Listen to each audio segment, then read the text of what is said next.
does a $5,000 facial consist of? Like, is there something in particular that he's getting? And I just let them know that it's just working with Floyd is quite different than working with other celebrities, right? So Floyd is extremely successful, and he has a lot of people that are in his circle and a lot of people that he employs.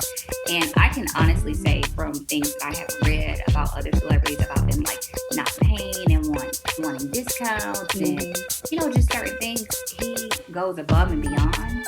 So that price point was something that was set by him. It's nothing that was set by me, right? Welcome to the Friends in Beauty podcast, a safe space for ambitious beauty industry creatives to have real talk, get real answers, and practical tools to grow their businesses. My name is Bianca Robinson, and I'm a makeup artist, beauty educator, and the creator of Friends in Beauty. I created Friends in Beauty to support like-minded creatives, just like you, on their quest to connect, network, and build genuine relationships within the beauty community. Join me every week as me and my special guests reveal the keys to success and longevity in the beauty industry, and most importantly, have fun while doing it. You ready? Hey, what's up? It's your best friend in beauty, Bianca Robinson. Welcome back to another episode of the Friends in Beauty podcast. I am so happy to have you here with me, and I hope you're listening to this episode in high spirits and in good health. If you are a friend in beauty, I welcome you to join the Friends in Beauty Facebook community. If you're looking for a community of like-minded, ambitious friends in beauty to virtually connect with, network, and share resources, then click the link down below in the show description to join our community, and I'll be there to welcome you with open arms. Also, follow Friends in Beauty on all social media platforms at Friends in Beauty. What I like to do is something called the Friends in Beauty Friday feature, where every Friday I spotlight a different friend in beauty and their accomplishments. So no matter how big or small you think it is, I want to shout you out. I want to send you some good vibes. So all you have to do is use the hashtag FIB Friday feature, tag Friends in Beauty on something that you have accomplished, and I'll share it with the community.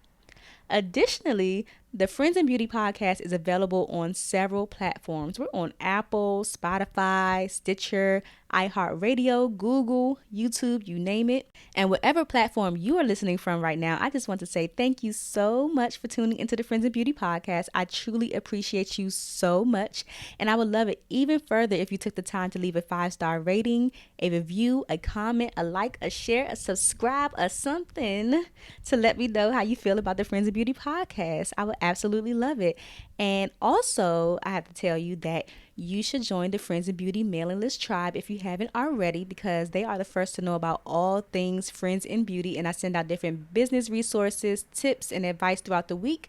So if that's something that you're interested in, the link for that will be in the description as well. And last but not least, the most important thing is to share the Friends in Beauty podcast with your other friends in beauty, your family, your friends, anybody that you think could benefit from the information that is being shared.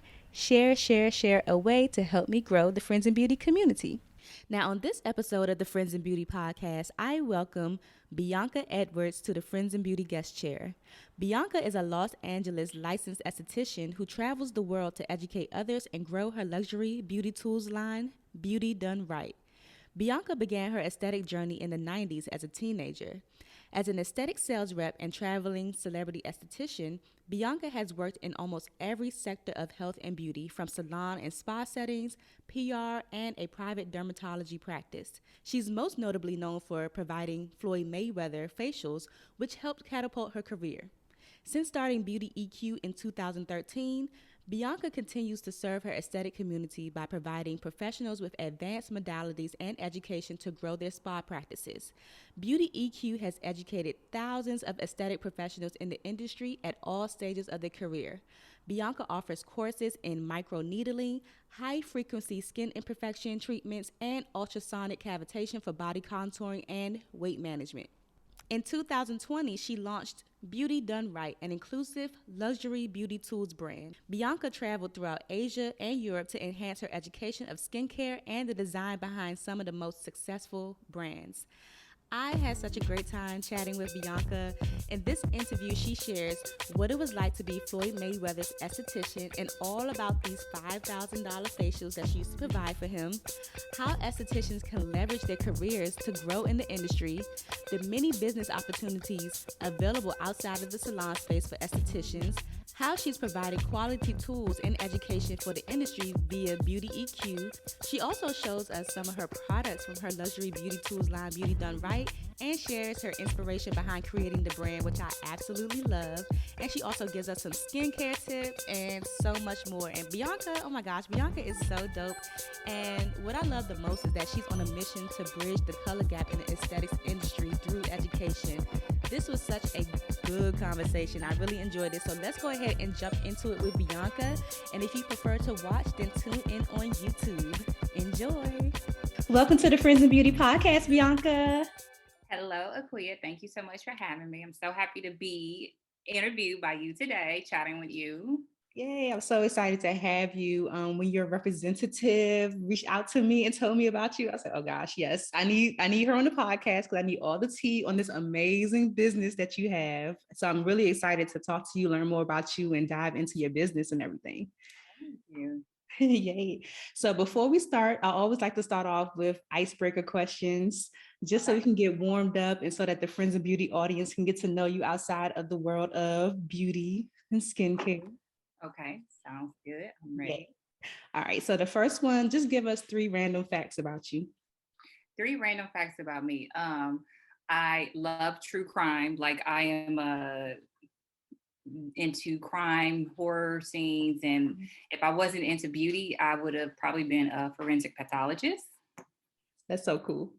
Yeah. Another fact is that I'm a woodworker. Like I work with wood, cut wood, and I make stuff, and I love to make things around the house. And another fact about me is that I got a crazy 4-year-old, and it's like he like my best friend, and you know, it's like my little personal trainer and stuff like that. So those are 3 facts about me. I love that. That's super dope. I haven't had a woodworker yet, and I haven't found anyone who loves true crime like as much as I do. It's like it's kind of bad. It's like I don't know. I feel bad about it sometimes. I'm like, this is like an obsession over like people getting harmed and stuff. But I like the investigative side of it. It's not so much the obsession over the people getting harmed. It's really like for me, it started when I was like 7 years old. I used to watch this show called Dr. G Medical Examiner from it was on HBO. Yes. And I don't know, 7, 8, 9, something like that. And I don't know. I just been fascinated. Like I would read books in the library and all kinds of stuff about it. And I'm like, it's not so much I think it's just the details into it, right? And the identification and everything that goes into it. I think that's really where my fascination lies. Things that bother other people don't bother me. Like I can sit and eat Thanksgiving dinner and like look at some crime scene photos and watch a documentary. It's like, okay, well, what's next? Right. It doesn't bother me either, for sure. Oh my gosh, that's so cool. So the other one, what do people always tell you that you're good at aside what you do professionally? Listening, generally. I'm good at giving advice, not so good at taking it, but that's one of the things that people that are closest to me, they always say that, you know, I am a good listener and I am really good at giving good advice, sometimes a little bit too raw. It's not always what they want to hear. Yeah. But that's definitely one of my strong points in cooking. Girl, I can cook too. Okay. What's your favorite dish to cook? What's your specialty? You know what? Okay, so listen. For the first time in life, I just made dressing this past Thanksgiving. I've never made it before because I was like, nah, that's something that I don't really think that I could ever touch. I saw a 30-second video on Instagram and I was like, you know what? I'm gonna try it. Swapped a few things out. So I made me some smoked turkey dressing for Thanksgiving this year. And everybody was like, oh my goodness, what is it? This is amazing. Smoked turkey dressing with some roasted Cornish hens and sage cream gravy. That sounds fancy. I would have to say that's my hero dish. Everybody for the next 3 months, anybody that comes to my house, that's what they're gonna be eating. I love that. Okay. When is the last time that you did something for the first time? The last, like maybe 30 minutes ago, 45 minutes ago, I took a Pilates class, Okay. and How was it? Intense? it let me know that I am not 24 anymore. Okay. I was in there like, okay, I'm really not the fit girl that I thought I was, but no, Mhm. it was intense. I loved it. So that's gonna be my new thing, like Pilates all the way. Awesome. That's cool. I never tried Pilates before, but yoga, I'll never forget the first time I did yoga and I was like sweating. It's like, I didn't know yoga was like this. Yoga's intense. It be smelling like the all the yoga classes that I've taken before. I guess maybe the ventilation wasn't that great because it was smelling a little bit like feet. So I Ah, haven't I'm not too fond of that. But this place that I went to, I love it. So I'm like, okay, I'll see y'all on Thursday. I'm gonna be here on Thursday. I'm ready. Like, let's go. yay, that's so cool. So I have these things called pod decks, Okay. and they have like random, sometimes interesting questions. And then one is a what the heck deck, and the other one is a would you rather deck. Which one would Okay. you like to choose from?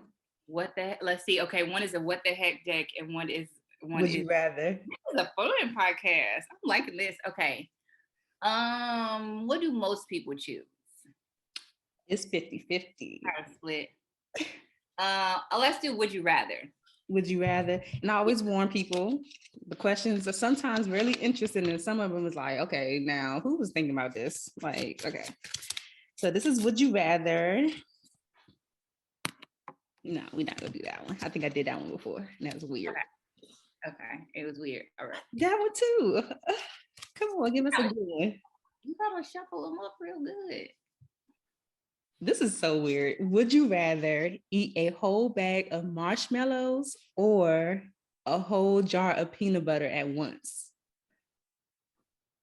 Oh, That's ooh. weird. I would probably say marshmallows. Yeah. I don't think the outcome gonna be good either way with that. I was just thinking about the outcome. Like, do marshmallows make you constipated? I'm not sure. But I feel like if I tried to eat a whole thing of peanut butter, I would just die because it would just stop moving at some Mhm. point, and then nothing would be able to get through, and then I would just be like, she died. She had peanut Yeah. butter stuck all I in her. like peanut butter, but I don't know if I can eat a whole jar. I'm Mm-mm. sure you wouldn't like it anymore after that. Yeah, the other one, another icebreaker. What's your favorite place that you've traveled to? Ooh, my I favorite see place, that you travel. my most favorite place on earth to date, is absolutely Tokyo, Japan. I want to go to Tokyo so bad. Yeah. Oh my gosh. Tokyo is so beautiful. The mannerisms, they are very refined in Tokyo. It definitely, I was definitely in awe of the culture. Um, Came back to the US kind of like, y'all little ghetto over here. Y'all need to get it together. Some of the things that I liked about it was like in the culture and with their mannerisms was that like when you purchase something, right? And Mhm. you take their like you pull out your card or your money or whatever, like they open their hands like this to you as for you to, like place it there. And Yeah. then when they present, like when they give it back to you, they present it to you. So they don't Um, like just push it down, hand it over to you, drop your cash. I mean, everything is like they rolled their hands from the places that I went. It could be different some other places, but in my experience, right? The people were really, even though they were like different heights and different shapes and things like that, you knew who worked where, right? So it was like took because if so many times I've been in Target, I'm like, oh, do you work here? You got on like a regular shirt, but you got on like a hand, like I don't really know. Everything was just so uniform and just so crisp and so clean, and it just really it made it like really easy to identify to get help mhm. when I needed it. Whereas, like I said, sometimes here, you never know, somebody be like working in like they Jordans and they Gucci shoes and you know what I'm saying, it's just like they got on their regular, it's just whatever. I just really really liked the culture, the cleanliness of the culture from what I experienced. And what I learned while I was in Tokyo too was that like in their schools, they don't have janitors supposedly because they take breaks throughout the day and the children are responsible for like cleaning the classrooms, and it really contributes to a really well functioning overall sense of community, and Yeah. and things like that. So I was completely blown away with that. I absolutely love Tokyo.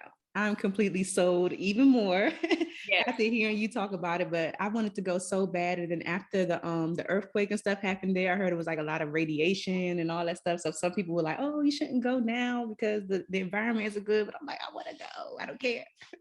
When did they say that? That was a while ago. Remember they had that earthquake and then the tsunami happened after that. I forgot what year that was, but it was crazy. Be listening to what people be saying, because I'll be like, okay, well, how are the people over there gonna survive then if that's what's going on? Like I feel like people always will like try to find a way to like talk you out of something. It's gonna be like, okay, a little radiation ain't never hurt nobody. I Right. mean, That's all I'm like, okay, like right, they thriving, they existing, but you should definitely, once the opportunity presents itself again, you should. It's beautiful. I went by myself. um mhm, it's not like Hong Kong. Like Hong Kong, a lot of people speak English. But in Japan, everything is in Japanese. Like okay. like they don't really cater to the English language like that. Hmm. So it's very hard to get help. The first day I was a little bit scared and nervous and kind of feeling homesick at that point, because I was like, Okay. okay, I'm not used to this. Like I'm over here by myself, but just shook it off and just went through. But it's a beautiful, beautiful place. Gotcha, gotcha. And the last icebreaker I have for you, even though you kind of answered it already, but I want a different answer. Okay. So if you were an esthetician, what else could you see yourself doing besides forensic pathology and all that stuff? Um, Probably like a a designer, like staging, not staging houses. I would want to be a little bit more like maybe a builder, um or maybe a interior decorator. I really am into just home decor and changing things and building things from the ground, seeing things from the ground up. So Mhm. that I'm almost certain it would probably most likely be that. Then it would be the forensic pathology, because I don't want to go to school for 15 years. Right. So That part.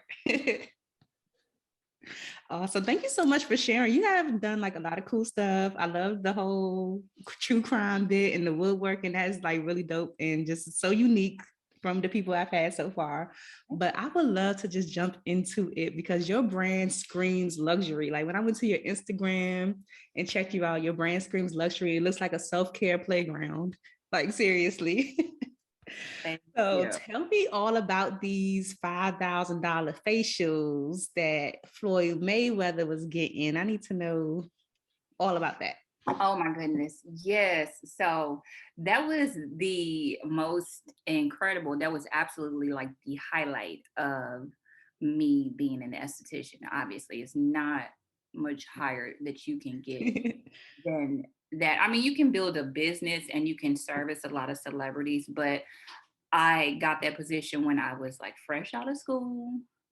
When I say fresh, I mean like 30, maybe 30 to a month to 2 to 3, kind of fresh, Okay. right? So I was kind of like thrown in the position. I was kind of put on the spot. I wasn't ready. I wasn't prepared for it. And it really helped me to basically lay the foundation to get where I am today. A lot of people always want to know, like, what does a $5,000 facial consist of? Like, is there something in particular that he's getting? And I just let them know that it's just working with Floyd is quite different than working with other celebrities, right? So Floyd is extremely successful, and he has a lot of people that are in his circle and a lot of people that he employs. And I can honestly say from things that I have read about other celebrities, about them like not paying and wanting discounts and Mhm. just certain things, he goes above and beyond. So that price point was something that was set by him. It's Okay. nothing that was set by me, right? It was, and it didn't, like, my first facial with him didn't start off at $5,000. I think the first one was maybe like $500 or $600. The second one may have been like 1,500 or 2,000. The third one was like 3 to 4,000, and then it went to 5, and that was kind of like the norm, right? Gotcha. Some things that I did, do, which would obviously warrant a higher price point than just regular facials, that I was always available. So I would keep, like, I have a trunk that I keep in my garage now. It's just filled with miscellaneous things, but I had a trunk that I would always have things available, like that were used just specifically for him. So I was always ready. If I got a phone call or a text from his assistant Yeah. saying, "Hey, Floyd would like to know, can you come to Vegas? Can you come to New York?" Right? Most of the times it was Vegas. Then I'm like, "Hey, you know what? I'm in LA. I'm on the next thing smoking, right?" Mm-hmm. So availability, is definitely a big thing that helped me with that. I was his esthetician for over 2 years. I want to say maybe almost three. Sometimes it was really regular, like twice a month, Sometimes he might be like, it might be 3 times a month. And on a rare occasion, it might be 3 times a month, because he is a man that is really into, like, he really has to take care of himself, right? Like, he's a professional boxer. So he's getting massages around the clock. He's always on camera. He's always working. So he's always got to take care of his skin, his nails, his body. So it could be like me doing a massage me doing a facial like every 2 weeks or something like that, right? While he's also getting like a tandem massage from his massage therapist at the same time. So Yeah. it was kind of just one of those things. And I never did anything to where it was super active. We weren't doing like chemical peels. We Right. weren't doing like any microneedling or microdermabrasion, anything that would compromise his skin. Worked with enzymes mostly on him, Mm-hmm. just to help go in and break down any dead skin and give his skin just a really nice glow, right? And just keep it healthy. But at the same time, if he called me in 2 weeks or 3 weeks, it's not like, "Oh, you're peeling, you did something too active, I can't touch you," or anything like that, right? So that's and you can, if you want me to stop, or you Oh, want I'm listening. I love it. okay, cool. Yeah, so the treatments were always pretty straightforward. But it's a lot that also comes with that, right? So there will be times where I could, after flying to Vegas and Ubering or get in a car or somebody pick me up, whatever, get into, wherever we are, I might not work for 6 hours, right? Like, he might be filming, he might be in training camp, he might have to go train. So it's like, okay, pack up, everybody goes, because with Floyd, everybody is always together, like his Okay. entourage, his crew, like that's his Yeah. support, right? That's his family, right? So everybody's always together. So I could fly in, I might not actually work until 5 or 6 hours later. I might not work until 9 o'clock, 10 o'clock in the next morning. I might not work. He might be like, "Oh, I gotta go to New York. We all going to New York," and I'm going. So it's just a lot, and you can't really have. I didn't have my child at that time, Right. obviously, and I didn't have like a spa suite, or all my clients were just referral based at that time. So I Mm-hmm. was able to allow that flexibility and just not be like, "So, okay, you got to get on this table now. I got to get back." So it's kind of like going with the flow and just taking everything in. And I think that also, like I said, added to just, okay, you know what, here, like, this is what I normally give her. This is just what our fee is going to be set at. That is so amazing. So, how did you get that opportunity straight out of school? So we have a mutual friend, and she actually, we've been friends for maybe 20 years now. And whenever I would go to Vegas, I would go to the trade shows, and she's really into skin. She actually has her own skincare line too, my friend Jamie Lynn. And so she, when I finished school, she's like, "Okay, I'm downtown. Come down here. Can you give me a facial?" I was like, "Okay, cool, bet." Packed my stuff up, came. So I was actually doing her face, and then Floyd saw, and Floyd's like, "No, I need a piece of this. Like, let me, let me. Can I get a facial too? Do you guys have?" And I was like, "Yeah, okay." I'm super nervous. I'm not gonna lie to you. I'm super nervous. Remind you that it is like a ton of people that are usually around. It could be 3, 5, 7, 9. It could be a camera crew, right? Right. So then, even Got the though like, spotlight on you. yeah, and everybody's looking, and then it's like you touching this man's face, right? So you're like, oh, I don't want to do anything wrong. I don't want to burn him. I don't want to hurt him. I don't want any, and it's like the magnifying glass is on you. So I was like, okay, cool. I took the opportunity.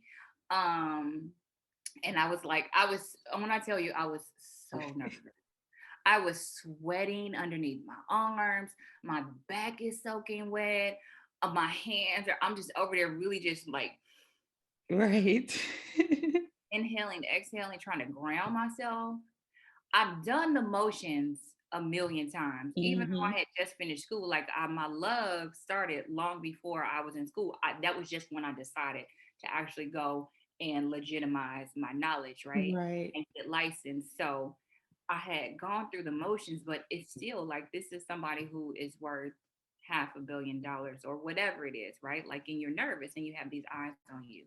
So he asked me, of course, I jumped at the opportunity, and I'm pretty sure that he knew.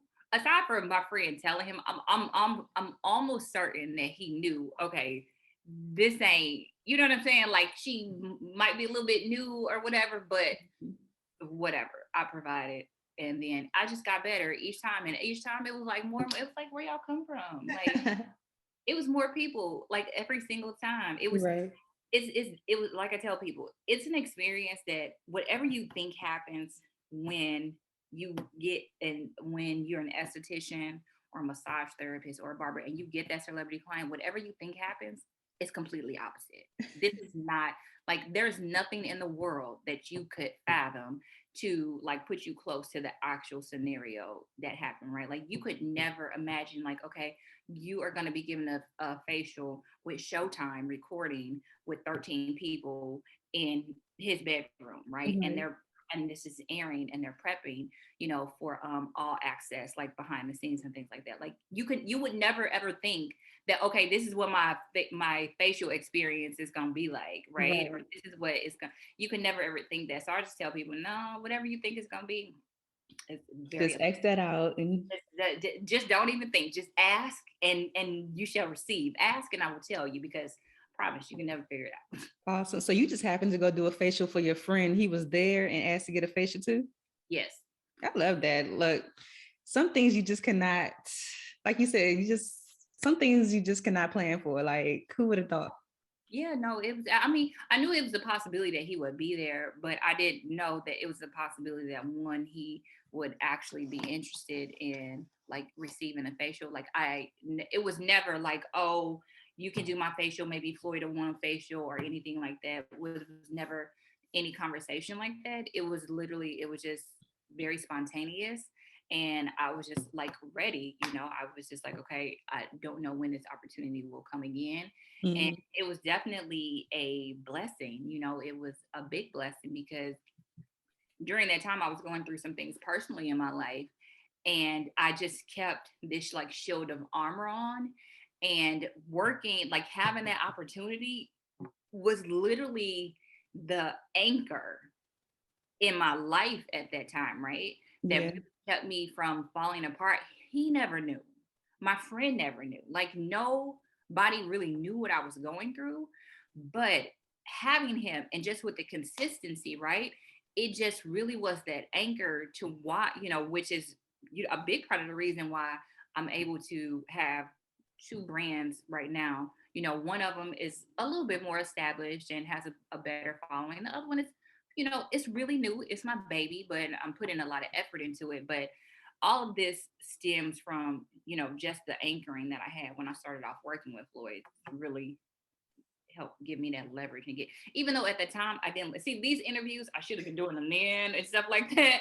But I am I'm more reserved. I have an outgoing personality with my circle, not just with everybody. And so I've been reluctant to kind of share these things with people, right? Because Mhm. I'm just like, there's another side that comes with everything, right? Like you kind of get put in this magnified position. And it's something that I've always kind of wanted to maintain, like my privacy and most things. But Yeah. I'm learning now that, I can't always do that, right? Especially with a brand, like people need to know, who did you work with? What have you Uh-huh. done? So yeah. Oh my God, this is so amazing. How did your journey start as an esthetician? You said you were kind of into skincare and all of that stuff before you decided to go to school.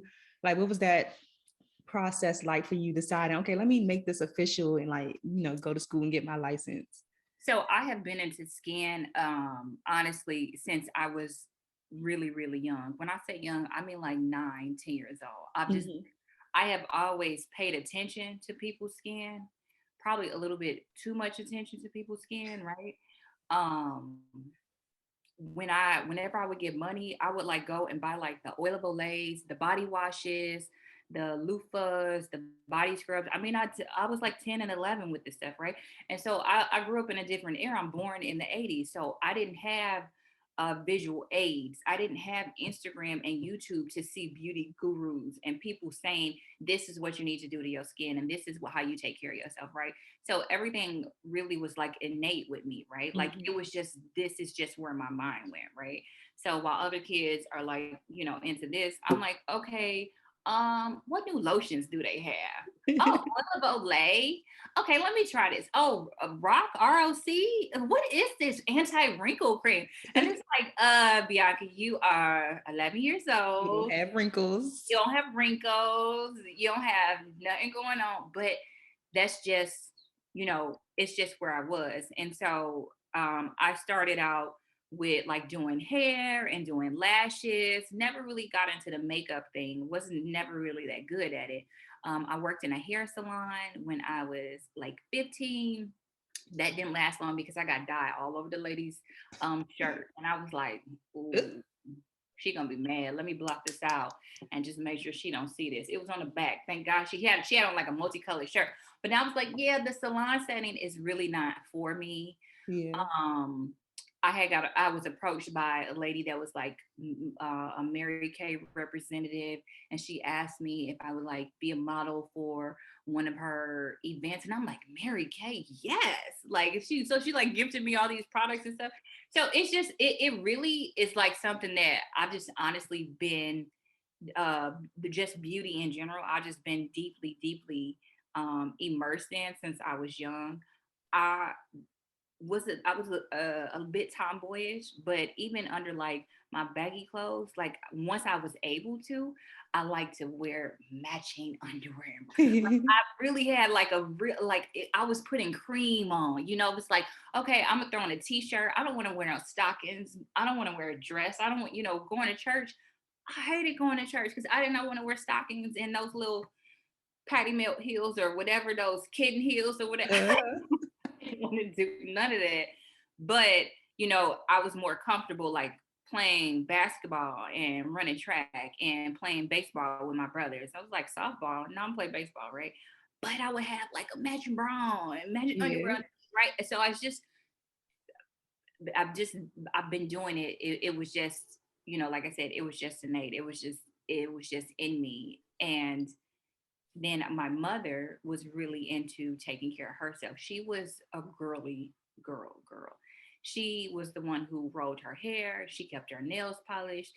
So with me just kind of having something in me and then seeing her, it wasn't really until much later in my life that I realized like, okay, I also do believe that my mother had much more of an influence Then you of my thought. love for beauty and self-care Yeah. than I originally may have thought, or I don't really think that I thought of it at all, or really considered Hmm. took it into consideration. But it just was all around me, honestly. Yeah, I love that. How long have you been an esthetician now? It's been almost 10 years.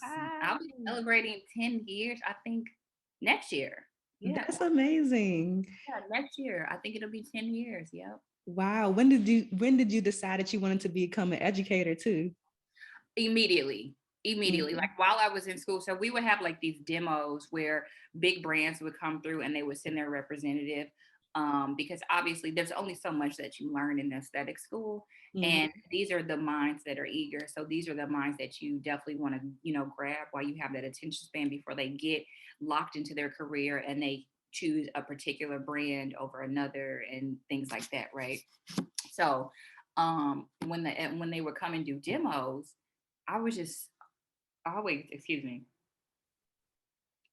I was just always really, really captivated by like their presentations and just it was the information. It wasn't the people. It was like the information, right? That they Mm-hmm. presented and just their positioning. And I knew that I never wanted to be in a treatment room because I don't have the focus. I cannot sit in one room for 6 to 8 hours a day, going through the steps of a facial thing like that. Because my mind is always thinking like, okay, it's beautiful outside. Like, I want to go get some fresh air. I want to go for a Yeah. walk. Like, who can I help? Like, how can I help other people be better? And that's where my mind always is. So when I didn't know that those were positions in aesthetics, like I went into aesthetics thinking that, I would, be an esthetician, I would be hands-on with skincare. But then once I saw them come through, I was like, no, this is what I want to do. This is absolutely the direction that I'm gonna go. And I befriended one of the reps from Clarisonic that came through. And that was actually one of my first official jobs. I worked with Clarisonic because of this rep, and then another rep from PCA. So these are like literally the building blocks of like my aesthetic career. Like they helped me get big names on my resume. They referred me to doctors that I ended up working with and partnering with and things like that. That's so dope. Oh my gosh. So I know that you have beauty EQ for, your students. What exactly do you teach under your platform? So a Beauty EQ is a distribution company. So I started off wanting to do the machines. My first trade show that I went to school, my first trade show when I was still in school, I noticed that the majority of the distributors, they are men. They are white men, to be specific, right? That are the owners or that are the sales reps for a lot of these companies. And so I was still in school and I had like asked one some questions and he kind of like stumbled over the questions, right? And I'm like, I'm still in school and you can't even sell me on this, right? Like like he sold me like on all the bullet points, but there were some questions that I obviously had asked him that he did not have the answers to because he did not have the hands-on knowledge or Exactly. experience. Mm-hmm. And so I literally came home and I was like, okay, so distribution needs to go with education, right? And so I'm like, why are we buying? I'm like, first of all, you got 10 different machines. You telling me that you sell 10 microdermabrasion machines. The cheapest one is $295. The most expensive one is $7,000. Okay, if the $7,000 one is the best, why are you selling me the $295 one? Just to take my money? Or I don't really understand. If Yeah. why are there so many options, right? And I'm like, we just need some direct answers. Like, you don't have to give me 10 options, right? Just give me Narrow the down one to that three, or then we just boom, boom, boom. works. Give me the one that works. Give Right. me the one that works. And so that was the goal behind Beauty EQ, was like, we just streamlining it. I don't carry everything, right? I used to have a bunch of things from lipo laser machines and cabinet before it became a popular thing on Instagram, where people are like, trying to buy their own machines off Amazon and AliExpress and things like that. Before these things became a phenomenon on Instagram, these are the types of things that I carry. But you gain experience and you learn like, okay, well, some of these machines, like they are faulty, or some devices, they take longer to see results because you have to work with what the client is doing. And so I Mm-hmm. really wanted to own in on things that I knew we could make a change in the skin, even if the client did not do it. So for example, microneedling, right? Microneedling is something that um it will improve the skin significantly when it comes to like acne, scarring, and wrinkles, right? Your client doesn't have, now there are things that they can do that's going to accelerate their results, and it's going to make it look much better, right? Like when they invest like in the right home care products. But just from the technique itself, your client is going to get improvement, right? So if you're doing like body contouring or lipo laser, you are going to have those people who are going to be like, well, it didn't work for me, or this and that. And I'm Yeah. like, the problem is that the variable that really makes the difference is really the client. So they come to you and get body contouring, and then they go home and And sleep eat and junk. eat pizza and eat junk, and then they write a review on your business saying that it didn't work. So I started shying away from things that did not allow the esthetician to have more control of the results, right? And so right now, I do have other things that I sell, but there's only two things that I push day and night, night and day. Like if you go and look at my page, it's, right now it's all about skin tags and DPN and things like Yeah. that, right? But we're about to kind of change course a little bit and let people know, hey, microneedling is our thing too. But microneedling and treating skin tags and skin imperfections, that's what you're gonna see all day and all night, because these are treatments that we can guarantee. You're gonna see the results. We can guarantee a reasonable amount of improvement in the skin, no matter what the client does. Now, unless the client go home and like scratch their face off and intentionally does something, right, that's going to Mhm. change how they look, but we can almost guarantee that we're going to see some improvements in the skin. And so I just wanted to narrow it down. I just wanted to give people what they want, like just take the guessing out of it Mhm. and have the education behind it. So not only do I distribute the machines, I have the classes. They can take the classes, they get the education, and I do a lot of hand holding with my estheticians. I teach estheticians, nurses, nurse practitioners. So that's big. Nurse practitioners they doctors, right? They Yeah. can write prescriptions, they can run clinics, and when I have people like that with that level of education and expertise that invest in my class, and then they come back to me and they're like, wow, like this has made a big difference, and my practice and my clients love it, and I made my money back already. I mean, that was the purpose. Like that was the goal of Beauty EQ, right? Like let's just Mhm. streamline it. Let's go get you something that's gonna make you money. It's gonna start making you money fast, and your clients are gonna be happy with the results. I absolutely love it. So you sell the products and you also offer the education for them to learn how to use it properly. Yes, yes. That is amazing. Have you seen any clients, I guess after, incorporating your education and the tools that you offer, like their business kind of just transform, I guess, so to say? I see a lot of people, and I get so on my page, like I'll feature a lot of amazing before and afters. And just from that, I get people from all over that are like, hey, can I travel to her? Where is she? Right. So I know that their businesses are outside of what they tell me. I Mhm. know it because the people are in my DMs or the people are in my comments, right? Gotcha. And they get excited because they'll be like, they're driving from Oklahoma or Tennessee or something like that to come see me. And they referred, one person, two person, three people, and so on like that. So yeah, so I definitely, I get excited. I see the transformations that they are creating in the skin. I see how it's adding to their businesses and to their growth. It's everybody doesn't just do one thing day in and day out, Yeah. but these are things that all complement, and these are things that are going to be for estheticians that who want to provide more clinical treatments, right? Who want to really make significant changes in the skin, and they're able to do that with my modalities. I love that. Because I always say if I were to do it all over again, I would be like an esthetician, well, probably like a dermatologist, whoever Dr. Pimple Popper is, like that's what I want to do. Doctor, girl, you can do a lot of pimple popping, and you ain't got to be a doctor for that. I can't go to school for 12 years to pop no pimples. Now it's exciting. Listen, I can go to Like you the can go to cysts aesthetic. and those big things that be coming out. I like that stuff.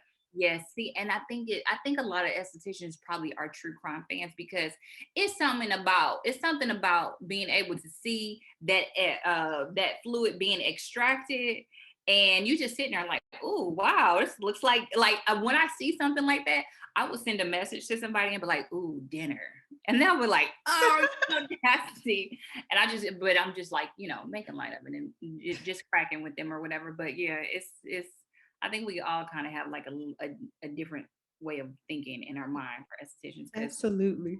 we all like that. Everybody's looking like everybody wants that face where they can just be like go to town and Hmm. Extractions. That is icing on the cake. Yes, Like, I know that you traveled to Europe and Asia to kind of like expand your education and everything. Was there anything in particular that you were looking for, that you were seeking to learn when you went on these quests, or like, um, and what did you learn? yeah. So in the beginning, I didn't have any money to like really start my business. I worked with a dermatologist and I took him my idea and I kind of I probably inflated some numbers, but I convinced him to basically write me a check for $20,000, right? And I felt like I needed to go above and beyond my counterparts. I felt like if I felt like when I went to the trade shows, they were gonna look at me and be like, okay, she young, she black, she's selling machines that are costing $3,000, $4,000, $5,000. I really felt like people were going to be judgmental. The aesthetics industry is predominantly white, white female, right? And so I really didn't know if people were going to want to give me their money, right? And a lot of these fears could have just been fears just of me being me and just reading about some of the things that we go through with racism and discrimination in different Yeah. industries. It's not that anyone in particular said anything to me, but these are ways that I felt this is what wasn't an insecurity that I had. So I wanted to, like I said, I wanted to go above and beyond my counterparts. And so I got up, I booked a ticket, I went overseas, I stayed for like 2 weeks at a time and I would go deep into China. Like I'm talking about take train like 2 and 3 hours. They speak no English. They look at me like I'm a dog on a skateboard over there. It's the craziest thing. And I went to the factories and because I wanted to see what these factories would look like. Like we hear so many stories about child and slave labor and things like that, right? And so my thing is that right now a lot of people they want to cut out distributors and they want to go directly to the source, which platforms like AliExpress, Alibaba, DHgate, even Amazon, like they have opened up these highways to where people can just kind of go straight through, right? And it's a blessing to be able to do that, right? Because it's a blessing to be able to have the freedom or to be able to make selections, right? But it's a lot that comes with that. Yeah. And so I didn't want to be purchasing blindly. And when I say blindly, I didn't want to be purchasing from companies that had children working for them. I didn't want to be purchasing from companies that like didn't have clean restrooms for women to go and use the restroom in, right? So I went overseas. I'm communicating through WhatsApp, like whomever my rep is, they're communicating with me on WhatsApp. It was the craziest thing. I remember one of my first experiences getting off the train in China. I can't remember where I was, but while I was in Hong Kong. I went and exchanged money, and I got Japanese yen instead of Chinese yuan or something like that, right?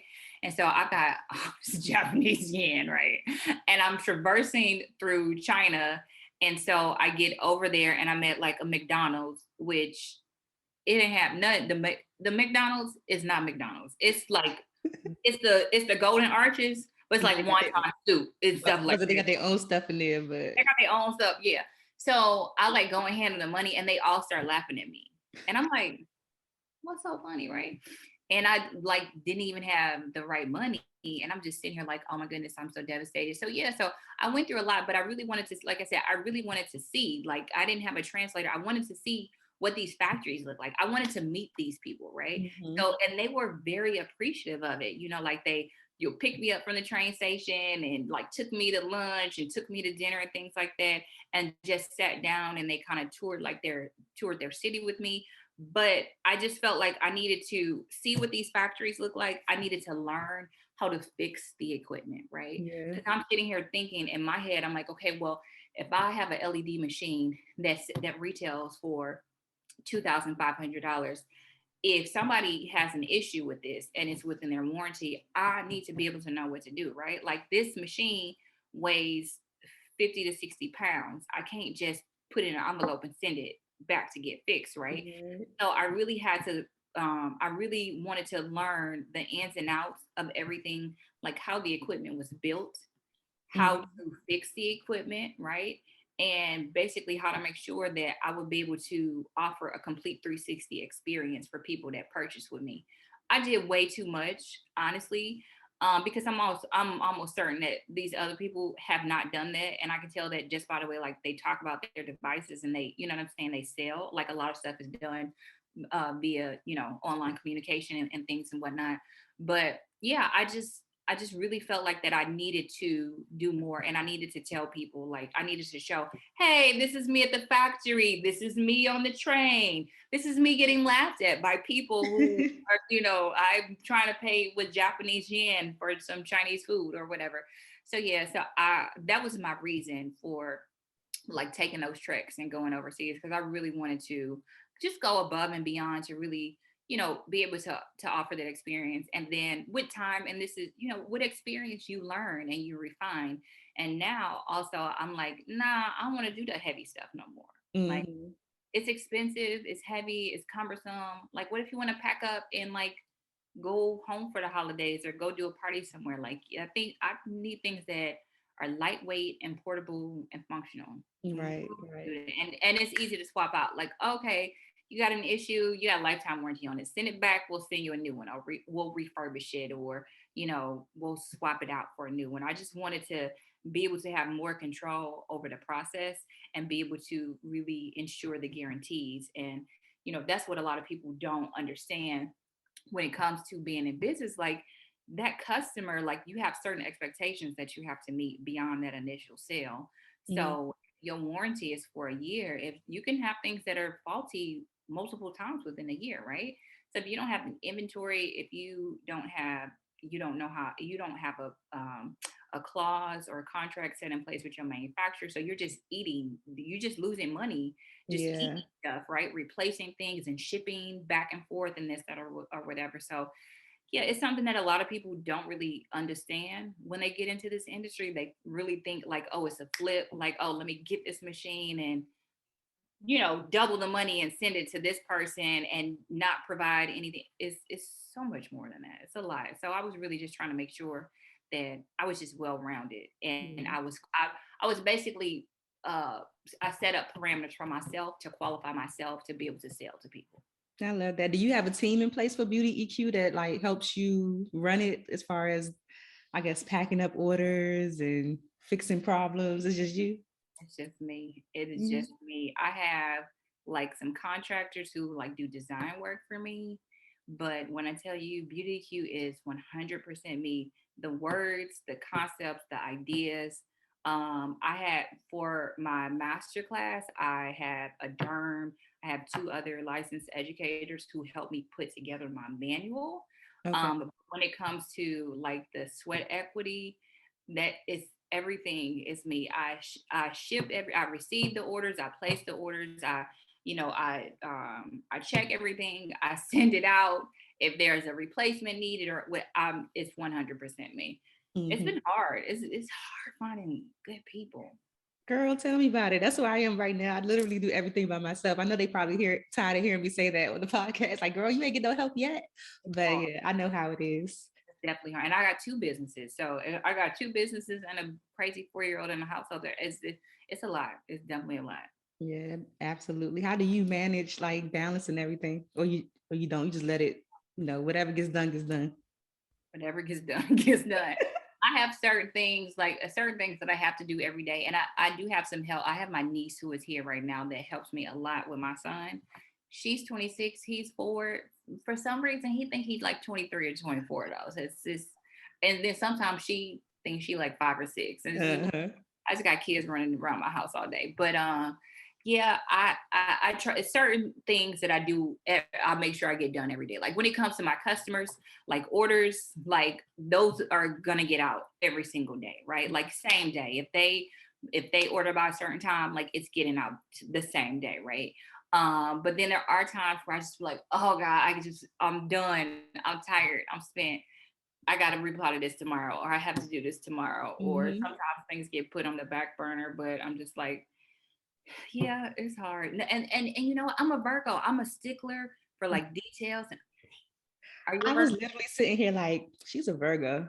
Yes, I'm a Virgo, and I'm a stickler for details, and I'm a stickler for things being done a certain way. Uh-huh. And I'm like, I will, like my niece, I would go like, hey, can you draft this email and just keep it in drafts, and then just put whatever you want to put, and then I'll read it and I'll be like, oh no, not. And she'll be like, well, you told me to put whatever. I'm like, yeah, but when I say put whatever you want to put what you think I would say. Like that's what I mean. Like use Bianca terminology. Like use Bianca Yes. verbiage. That's what I mean. I gotta let go of some of that. I will. That is so funny because when you were telling your story about going overseas because you wanted to have this certain amount of, for yourself, I said she's a Virgo. My mom is a Virgo, so I be peeping the Virgos. Girl, It's a we good thing though. We need Virgos. Like we need people that's gonna maintain the order. We need people who's yeah. gonna, you We're know, gonna maintain the order for everybody else, but they shit gonna be haphazardous and all over the place. You be like, it's organized dysfunction uh, sometimes with the Virgo mind, because it's feel like everybody else, they be like, no, you need to just do it. Stop doubting yourself. And then me, I'll be like, well, did I check off box A, B, C, D, E, F, G, H, I, J, K, L, M, N, P? And then we get into double X, double Y, and just be like, okay, I think you didn't check off enough boxes here. Just go ahead and launch the product or launch the program. yeah. It'll get better. That's my mom all day.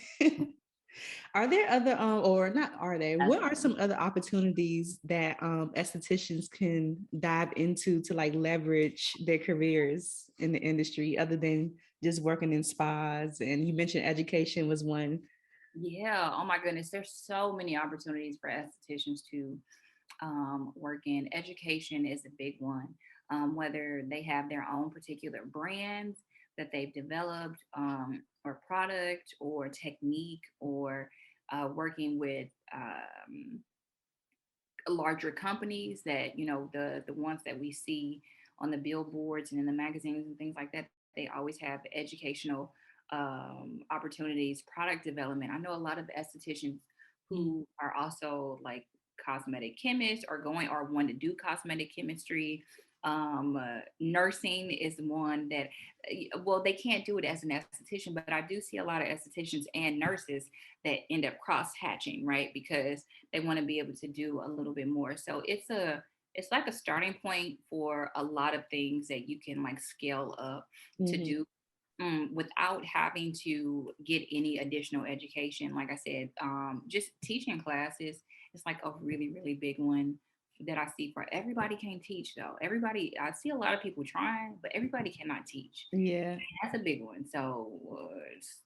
But I do, but it is something that you could do. Outside of skin, um, I have a lot of estheticians who are not like skin centric in terms of like doing facials, but they specialize in, like waxing and brows and permanent makeup and things like that. Those are all estheticians, which I mean, they create amazing, amazing revenues for themselves, right? Like we are not in the days of where, an esthetician makes $30,000, $40,000. Like these estheticians out here making 200, 300, 400, 500, $1 million a year. We talk about a year, we're talking about doctor money, right? This is not playing in makeup. This is not what was, 20 years ago. They probably didn't really value like the respected professions were like doctors and lawyers, right? And not only because of the work that they do, like the importance of the work that they do, but also they were respected because of the type of incomes that they generated as well, right? Like, because let's keep it 100, teachers and educators, they are the most valuable of all, and they not respected the way that, or they not held to higher, they're not as elevated as doctors and attorneys, right? So I can't help but assume that their income is a big component of why they are so elevated and they are so respected in their positions, right? Because the teachers are the ones who taught the attorneys and the ones who taught the doctors, right? So they revenue should be And the up. one who taught the athletes. Taught the athletes, right? So they're the ones who taught the finance guys who maintain the money for the athletes, and the ones who get the money for the builders for their developments, right? But that's a whole nother topic. We could talk about that all day. But the point I was just trying to say is that being an esthetician in today's time, you got the potential to be next level. Like you can make more money than a doctor. Yeah. You can make more money than an attorney, right? You can be more recognized than an attorney and a doctor. Like these are really, really valuable positions. So it's a lot of different things that you can I'm sure there's things out here that I don't even know about that's just making tons of money. Right. That's all awesome. So I know that you have just launched your line, your luxury skincare tool line, Beauty Done Right. And I would love to know like the inspo behind that brand and like your process for developing. Yeah. So Beauty Done Right, it was definitely inspired by my mother. Like I said, my mother was a super girly girl. She was ultra feminine. And um I just remember, so my mother passed when I was 14. She passed from multiple sclerosis, which Beauty Done Right, on my site, it says that, we do donate a portion of our proceeds to the Multiple Sclerosis Foundation. It cause is very near and dear to my heart. I wish she were still here with me now because they have made significant advancements to where people are living much longer. And I'm just like, why y'all didn't have this out when my mom was here? But, the goal is to just continue with the scientific knowledge to help another parent stay here with their kid longer, Yes. right? And my mother was able to do me. But the line Beauty Done Right, things that I remember about my mom was that she, like her morning routine, like before self-care was a trending topic, before it was a trending thing, like I'm like, she was self-care queen, right? We talk about like in the 80s, right? And from perfume to combing her hair to having her nails polished, right? She was always done to what she liked, like how she felt, like eh, how she looked. It may not have been typical of what society standards are. Back then it pretty much was, because for Black women it was like lipstick, big hair that they would put on their rollers and stuff like that. Like that was kind of the thing, like blowing the wind kind of hair, and big um curly hair or whatever, but the old school rollers and stuff like that, right?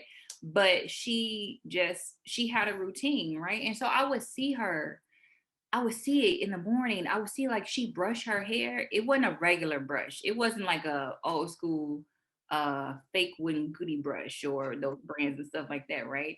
It was very ornate. It had like silver roses and designs on it, and the comb was like a decorative comb. And my grandmother had it too, right?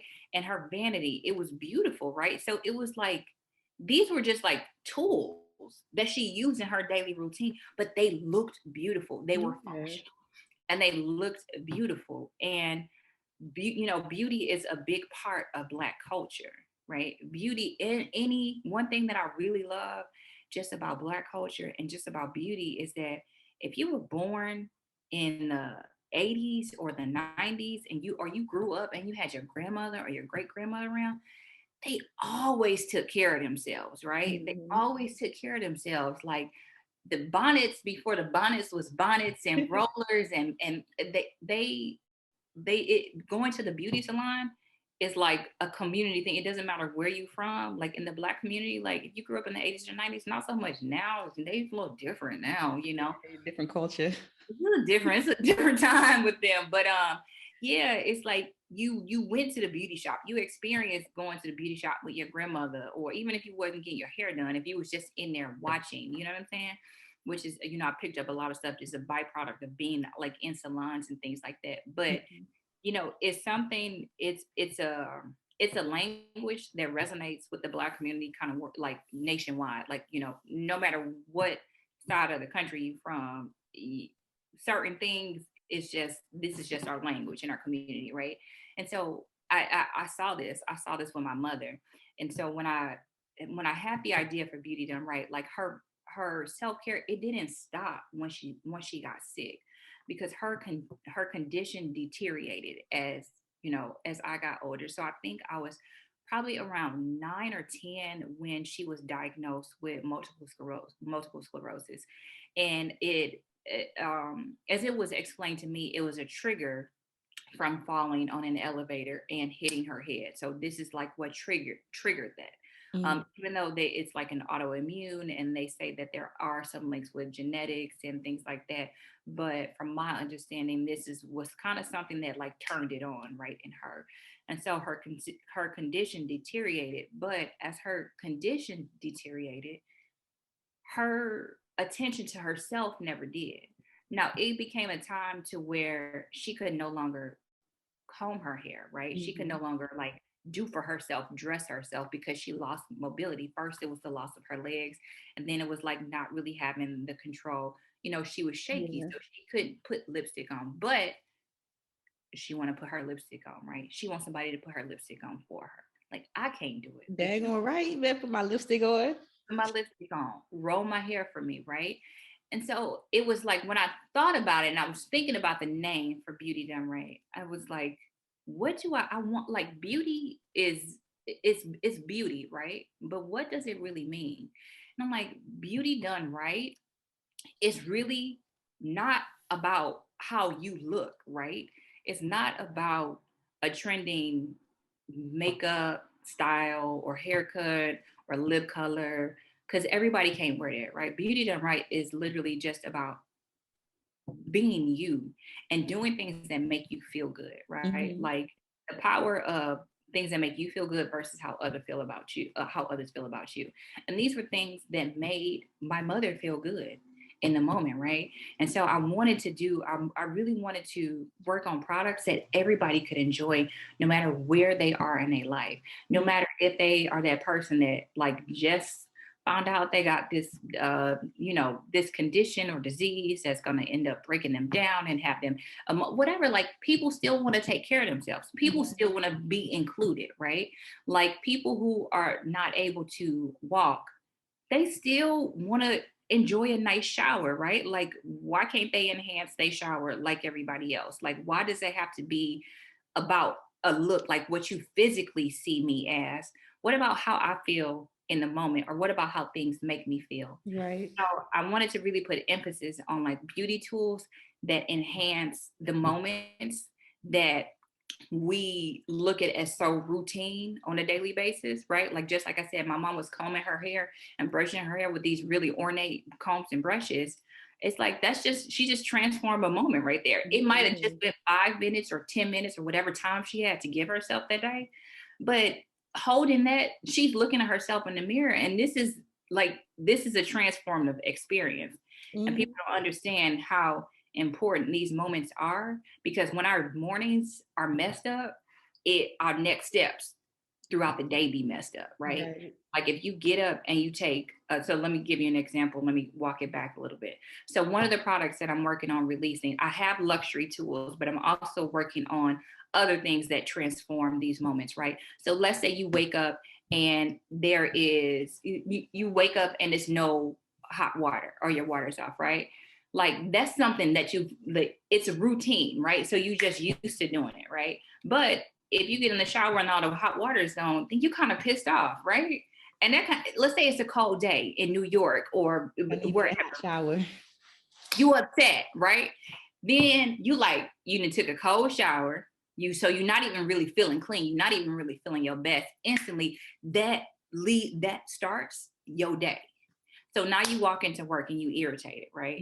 Don't talk to me. I ain't had no shot. I ain't had no cold shot. I didn't have no hot water this morning, but people take these little moments for granted so much, and they do not understand the impact that they really have on the rest of our day. So I have a shower elixir, right? So it's like, you can take that regular shower and just really enhance it by spraying 2 pumps of my shower elixir spray, which is going to turn your bathroom into like a spa aromatherapy experience, right? And your shower could be 3 minutes, it could be 5 minutes, it could be 7 minutes, but all of this, it enhances your endorphins, it makes you feel good, it opens up your airways for your breathing, and it's like, okay, all right, I'm feeling like I can knock the day out, right?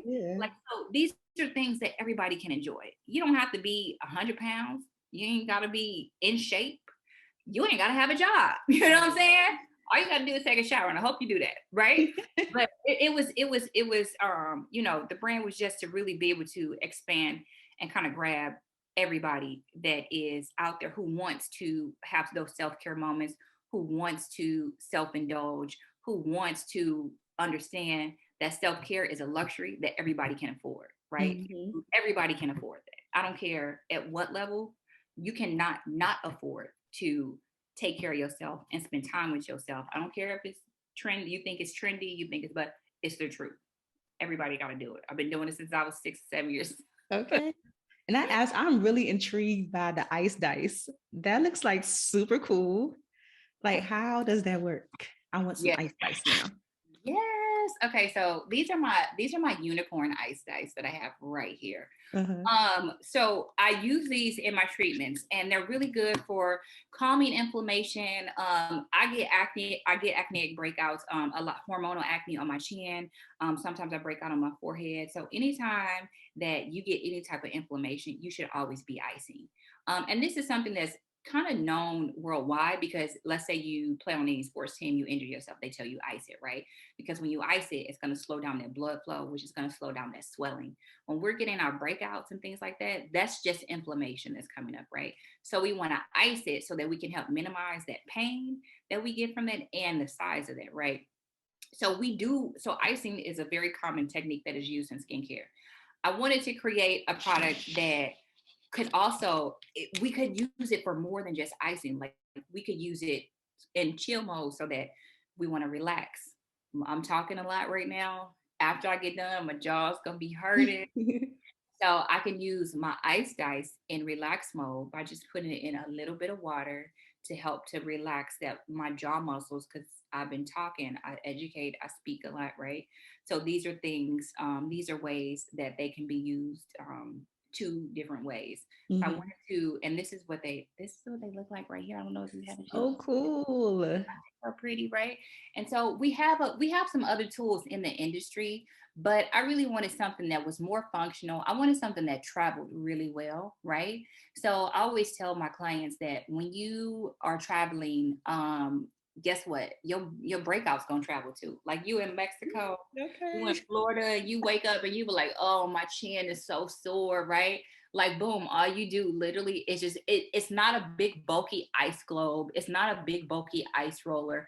Ice globes, you have to worry about them dropping, them cracking, them breaking. You can't just throw them in your purse and then go out the door and be on your way, right? Because then you look up and you got blue liquid or green glitter liquid, whatever it is that you're using all over your bag, right?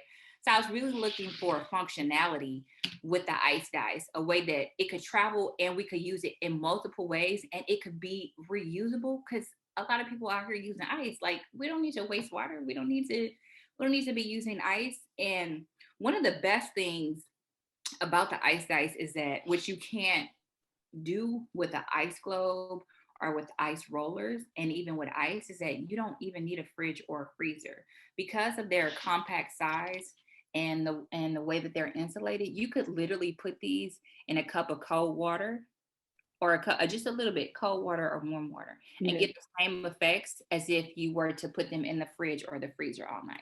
So this is one of the best things. This is definitely my go-to item. I love the ice dice. Everybody that comes in contact with them, they absolutely love them. Like, they're just so refreshing, and they're great for teenagers who are experiencing that acne. You just literally just pop it out and you can just. I love it. I just want to, it's so pretty and so cool that I think I would just be sitting there just talking to people, like, just. No, you will. It's funny because I was, it was like, I think maybe last week my chin was hurting, and I like touched it. I was like, oh, I'm about to break out. My chin is hurting so bad. And my 4-year-old runs to the freezer. He's like, Mommy, let me get you ice dice. I know that's right. I'm like, okay, my 4-year-old with the ice dice, he coming through in the clutch for mama. And anytime if he hit himself, or he'll be like, oh, he'll go get it. I'm like, look at you. Are there any other products that you offer too right now? I have, so this is another one of my favorites. It is a rose gold sculpting massager. So I like to use this as well. Very simple, but a very effective tool. It comes with this cute little bag. So it's like super easy. Like everything is like meant to just be able to throw in your purse and just travel with you, right? Like it's so amazing. So it has like 6,000 vibrations per minute, right? And so literally what you can do, you could be sitting in traffic. You say, where are you located? I'm in DC. Oh, girl, DC, a lot of traffic in DC. You could be in that DC traffic and you could just sit there and just be like, oh my gosh, like literally you can alleviate a DC traffic headache in a matter of minutes just with a little sculpting massager, right? Just it feels, these are things that when I put them on my clients, they love them. I need these things in my life. They love them and they want to take them home with them. So it's not like I'm just pulling things out of the sky, like, oh, I think they will like this, or I think these are things that are effective, right? They're really good with helping with lymphatic drainage. So whenever you have puffiness underneath your eyes and you need to do lymphatic drainage, it's just very light pressure. Like a lot of people don't even know lymphatic drainage is barely a touch.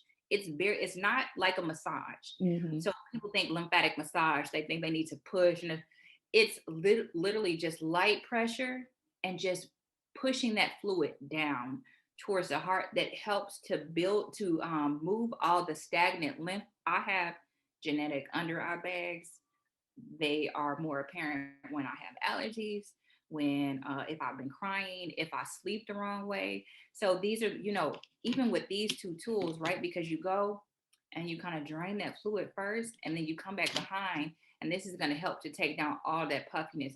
And you can use it on the top eyelids too.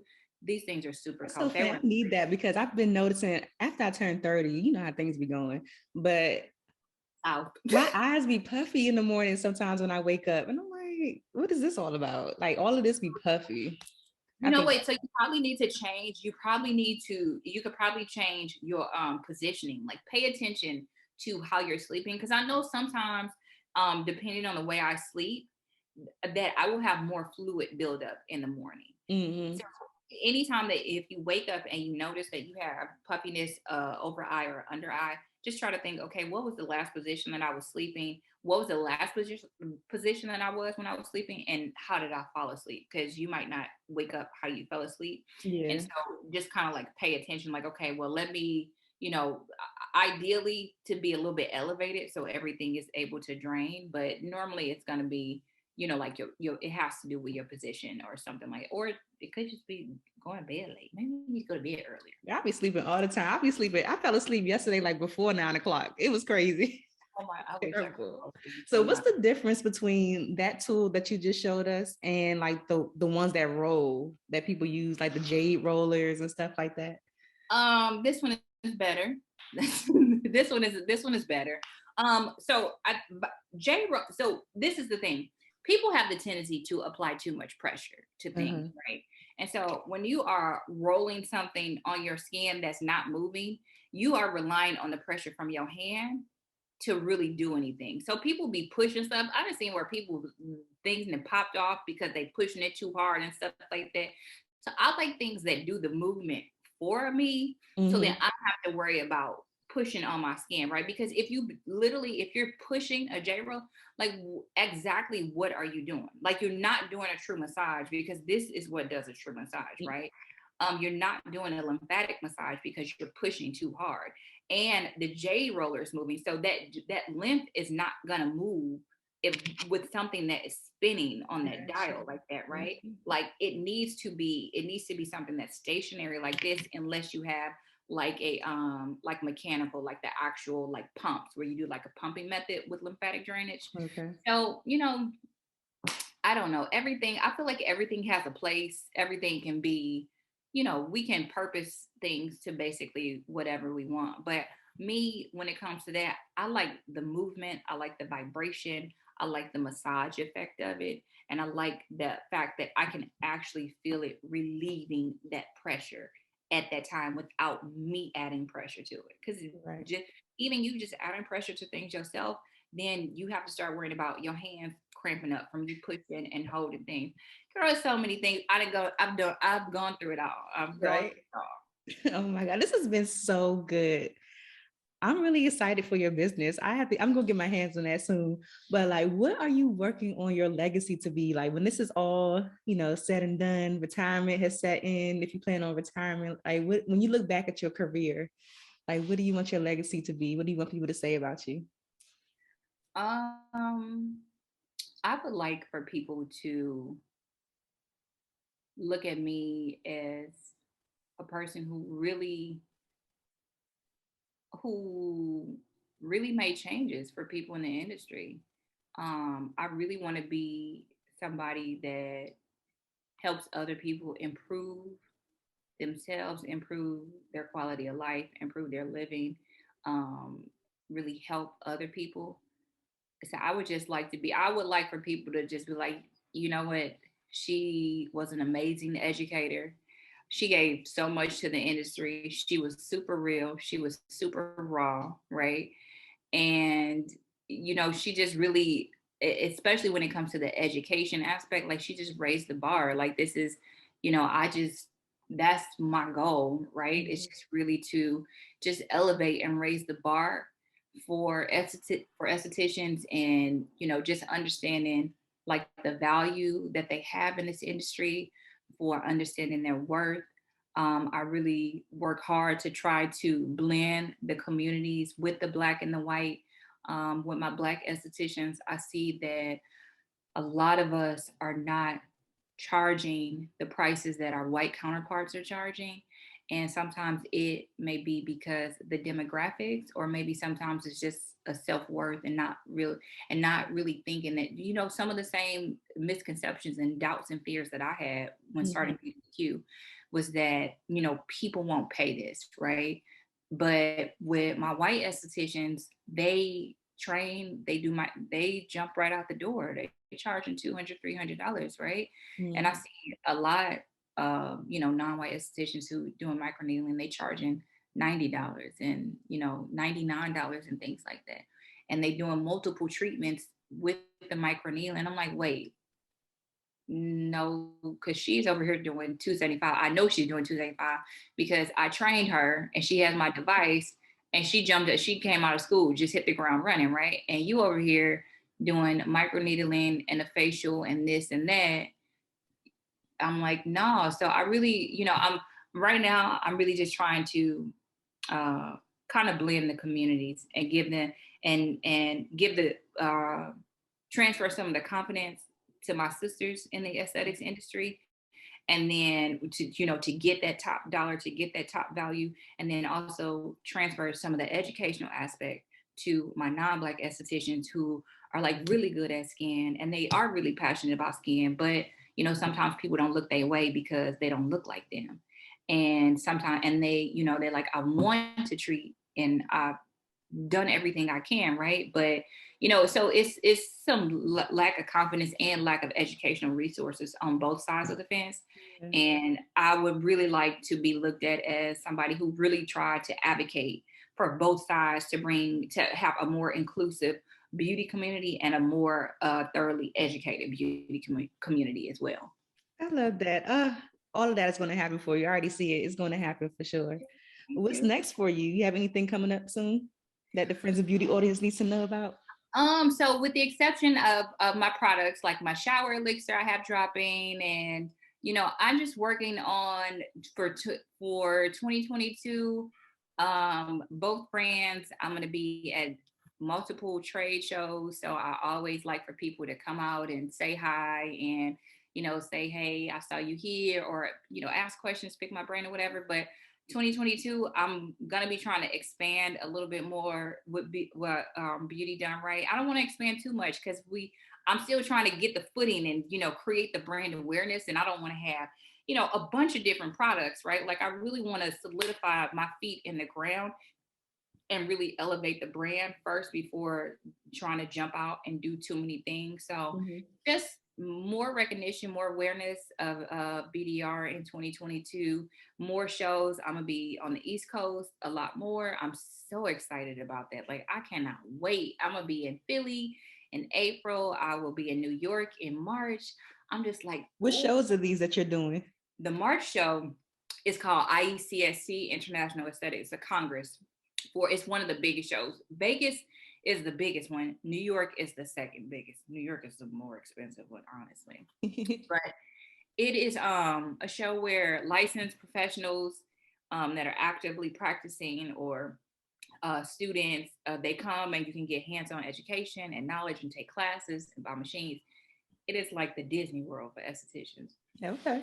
And so it's the same thing with the show in Philly, but it's a different company. It's LNE. And so the platform is a little bit smaller, but it's still the same thing. But I'm really excited for Philly because I have a lot of estheticians from Philly who reach out to me and they're like, when are you coming to the East Coast? And I'm like, there's not a lot of opportunities, but I really do want to connect with them on that side. And I really do want to just take the service there, because with the estheticians in Philadelphia, it's a big Black community, you know, and surrounding just on the East Coast in general. Yeah. And so with Beauty EQ, I just, you know, really want to help expand and get that education over to them.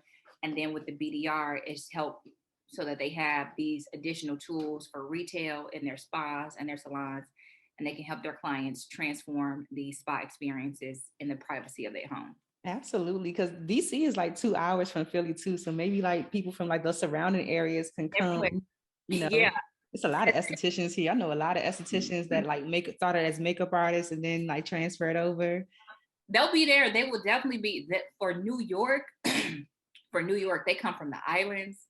They come from they come from DC, Virginia. I mean, literally, like if you cut the US in half, all the way like to the Caribbean, like they be at the New York show. So I'm really, really excited about that. And I'm excited. Like I said, Philly is smaller, but it's a big community there. And I'm excited to connect with them and be out there as well. Yay, this has been awesome. But you know, before you go, I had to ask you the Friends of Beauty rapid fire questions. Okay, so I had to like answer like off the top. Yeah, like, off the top of your head, whatever comes first, just spit it out. You'll do great. Okay. First one, what are the top 3 keys to your success so far? Ooh, consistency is number one.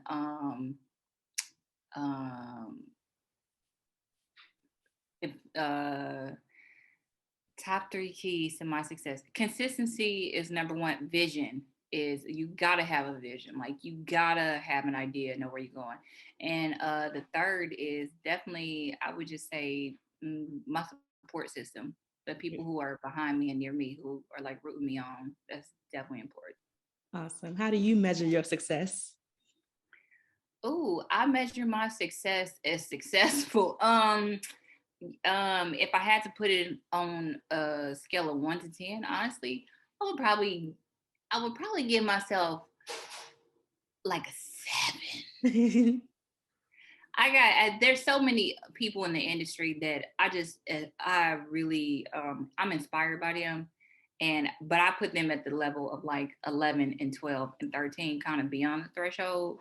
So I do have a lot of work to do, but I'm excited and I'm optimistic. You know, optimism is another big key to success. You have to remain optimistic, even on the days when when things just don't go right, when everything just seems like it's falling apart, when it seems like nobody in the world knows you, likes you, knows your product, cares about your product. Like you gotta just remain optimistic at all times.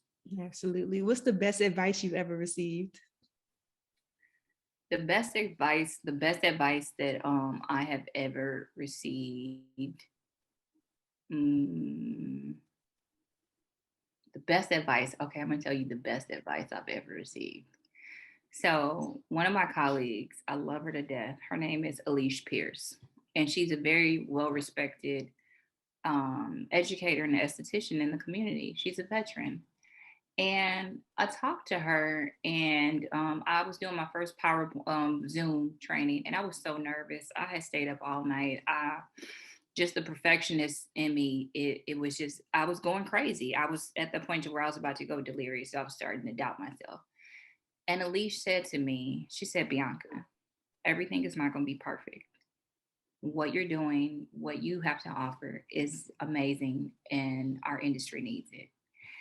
These people can meet you where you are on your journey, or they can get left behind. Fuck them. And when she said that to me, I was Yes. like, wow, you absolutely right. Things are like, I'm just gonna grow. Like, this is the first one. Things are gonna get better. And she was absolutely right. And that in itself, whenever I am doubting myself, I think about what Elise said. And she said, if they knew everything, they wouldn't be signed up for your class, right? So don't worry about that. I mean, when I tell you, I keep them in my back pocket, because anytime I'm feeling a certain way, I just pull it out and be like, Elise said they can meet you on your journey. They can meet you where you are and grow on your journey, or they can get left behind, fuck them. And I'm like, okay. Right, it's right here. It's right here. In the manual. Put it back here. Yep. Put it right back here. Yep. I absolutely love that. What advice would you give to another esthetician who right now is not feeling the most confident, or they're not charging their worth, but they want to go to the next level? They want to offer those luxury services, or they want to have a more luxurious clientele. What advice can you offer them to, like, build their confidence, or to feel confident in charging, those higher rates and everything? I get a lot of this in my DMs. Even people who, a lot of people, even people that I meet personally, they are there where you're asking. And I tell them that self-evaluation, self-realization it's going to be the biggest thing for you, because a lot of people want to charge something that they don't really have the skill to charge, right?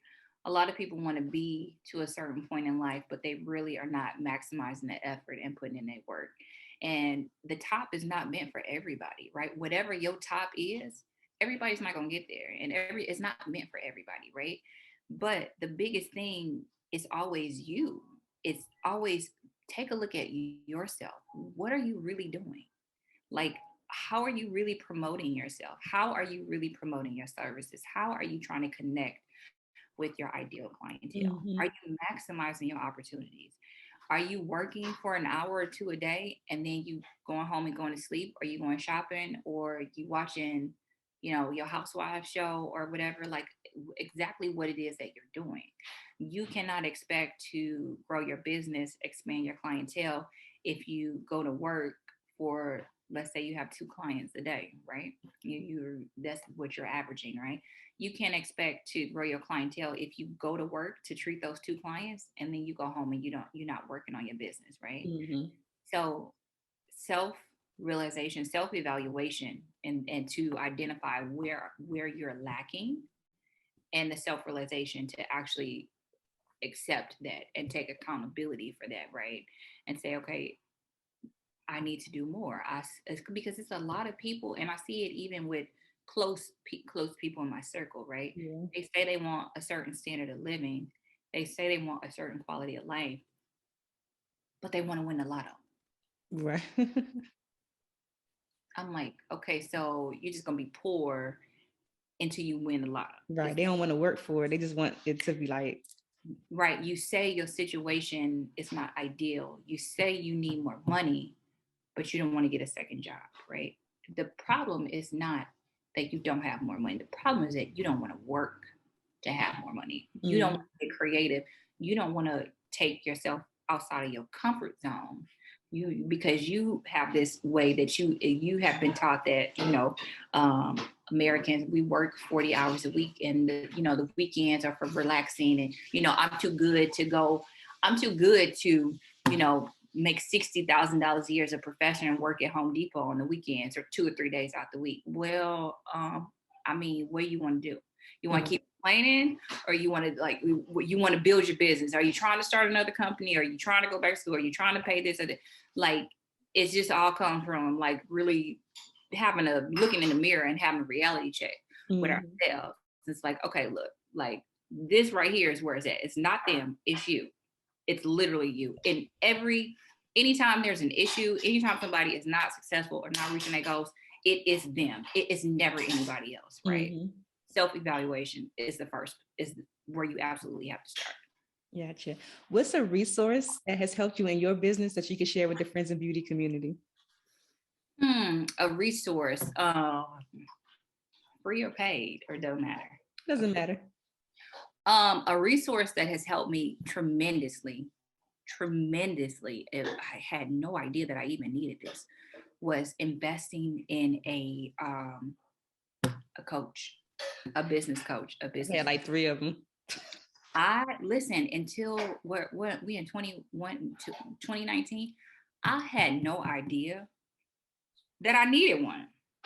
And it has been, and sometimes just like even with me, like sometimes it take other people to like look at you and just read you over and just be like, yeah, you need to do this. This is what you need to have, right? This is because I'm so used to doing it to other people, and then I'll be having, I don't implement things myself, right? If I knew now what I knew 10 years ago, almost 10 years ago, I would have had a business coach from the beginning. Right. It's absolutely worth it. I'm not saying every business coach is worth it, because some people ain't worth 2 nickels rubbed together. I'm just gonna keep it real. And they charge high ticket. They charge high ticket, and they just are regurgitating the same information to you over and over and over, but never really unlocking, like they twist the lock halfway for you, but they never fully untwist the lock for you, right? And then some people just, it comes back to the education. Some people don't understand. Everybody learns differently, right? And everybody retains information differently. It's like having siblings. Like one sibling, you might just, look, I grew up on Black. One sibling, you might just pop them and they be like, I got it. I'm not going to do it no more. Other siblings, you pop them, they just look at you like, that's all you got? No, they look at you, they're like, that's all you got here. I'm gonna do it again, right? So it's other ways. So that all comes to how they learn and how they retain information. So investing in a business coach and a good business coach, one that like is really like, okay, I really want to see you be successful. Not, okay, let me go through my 6-week program with you and round you off and bring in the next people and let me show some stats or some screenshots of you telling me that I'm the best and you love me, and I'm gonna use it to go and promote so I can get somebody else, right? Like, I told you was the best in that moment, but I haven't really a shit. You know what I'm saying? Oh, excuse me. So yeah, a business coach. That's a resource, and the business coaches, they have so many other resources for you, right? So it's gonna be multiple things that you might need, right? But I got a bit like my business coach. She is my business coach. She has information. She was in the spa industry, right? Her name is Six Figure Spa Chick. Okay, I think I followed her. Candace Holyfield, yeah. Yeah. So even there, like it's getting a business coach, that's not the only resource you're gonna need. But a lot of times these people who are coaches, they have those other resources that you need, right? So when you come in and you under their tutelage, then they open up this network and you have access to all of this, which helps you grow, right? So it's much easier for you to navigate when somebody has a platform and they've already connected the dots for you, versus you going on and learning on your own and like, oh no, I need this. Oh no, I need this. Oh no, you are kind of like zigzagging and not really knowing, it's cool to learn on your own, but it's also cool to have a streamlined path, right? And that's definitely what you get with a business coach. You get somebody who's okay, look, you need to maximize. This is how you maximize, right? These are the tools. These are the resources. Do A, do B, do C, right? If you don't do A, B, and C, then it's you. It's on you. It's not on them. But yeah, absolutely. That's a business coach. Definitely, absolutely. The last one, I want you to fill in the blank, and I want you to say, my name is blank, and the key to longevity and success is whatever you think it is. Okay. All right. So my name is Bianca Edwards. I'm a licensed esthetician, and I believe that the key to longevity and success in industry and in any industry is always going to be optimism. Remain optimistic no matter what it is that you're going through. Remain persistent, remain consistent. I know these are words that many people probably say to you or any entrepreneur on a regular basis, but it honestly is the truth, because in the beginning, you don't have nothing. You don't have nothing but a business and an idea. You don't have no clients. You haven't generated no revenue. So only thing that you can have is consistency and optimism to help you get to where you want to go. Absolutely. I love it. Before you go, share all of your social media information where people can find more about you and your business, Beauty EQ and Beauty Done Right. Share everything.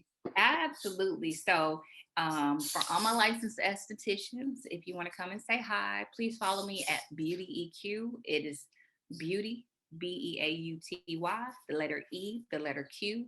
Very simple, Beauty EQ. And in my profile, in my bio, it will have direct links to my personal page, which I have just been instructed to create. I'm like, okay. So I have a personal public Instagram page, which is Global Beauty B, and BDR _ beauty done right. So all of those are Beauty EQ will shuffle you on to those 2 other accounts, and any, meeny, miny, mo. Pick one, pick all 3, do whatever you want to do, but just come. Just join the community, contribute, follow, like, share, sign up for my email newsletter, do whatever. Come say hi at a show. Say I saw you on Friends in Beauty. Whatever. Awesome. Thank you so much, Bianca. This has definitely been an amazing conversation for me. So many takeaways I know when I listen back to this, but thank you so much for your time. Thanks for listening to the Friends in Beauty podcast. Don't forget, sharing is caring. Share this episode with at least one friend in beauty, and subscribe, rate, and review on Apple Podcasts so that other friends in beauty can find this show. Plus, we'd love to hear your feedback. Connect with us on all social media platforms at Friends in Beauty, #Friends in Beauty to join the conversation, and join our Friends in Beauty Facebook community to stay connected. Talk to you soon.